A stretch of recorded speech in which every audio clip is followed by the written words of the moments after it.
Back sa normal life mga kapatay gutom. Harvest naman kami. Happy Sunday.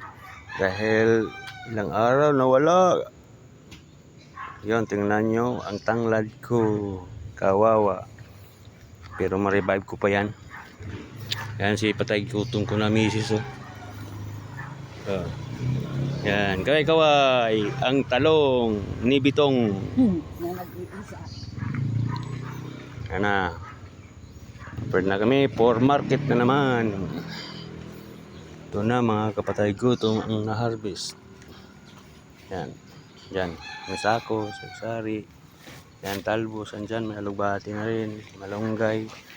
Yan. Yan ko pa yan, yung tanglad. Yan. Pasensya na tanglad, pero ma-revive kita. Dandahanin kita. Ma-revive din kita, kawawang tanglad. Pasensya na.